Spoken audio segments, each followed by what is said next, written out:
villages and homes were washed away. If we don't take action, the collapse of our civilizations and the extinction of much of the natural world is on the horizon. Mother Nature, we've been captured by a desire not to nurture, but to acquire lots of fires. We call it money, I get it through not to change. We are too many, taking from you and putting pressure. Scary chapters, many factors to consider in this pattern. When is U-turn, change the picture. We will all burn, sinners, witchers. Unity not in this feature.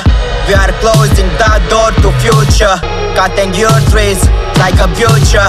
Time to conjure, sensing patcher. Cause we're running out of water, playing mistakes on repeat. We are falling into fit when you tremble a little bit. Earthquakes and tsunami wiping us in a single clip. Fires and tornadoes, all we have now, it's nothing. Warnings of impending climate disasters. Growing in urgency. Heavenly Father, please help us.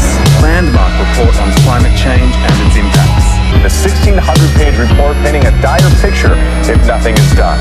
It says Earth's climate is now changing faster than at any point in the history of modern civilization. Inflicted, the end is closer than predicted. Creating societies cancer deep-rooted, delighted to consume but not committed to produce and give back to the earth and feed it. I think we did it, burning black blood to commute. The cities are for cars, not for you to go on foot. We selling them with gas instead snow having the suit. Who's the red bear from the east, ideological repute?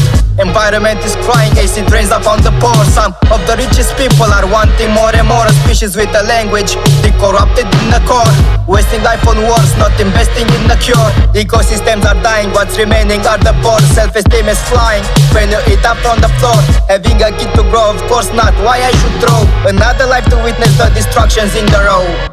Seeing much firmer or much more definitive language being used in the reports, and some of that language is starting to really be quite shocking. Global temperatures have already risen by 1 degree Celsius, causing more frequent droughts and intense floods and fires. Look, it's really reflecting the reality of the science, and I think as the impacts start to become more tangible, it's really bringing home some of the more worst-case scenarios associated with climate change. Greenhouse gas emissions from human activities are the only factors that can account for the observed warming over the last century.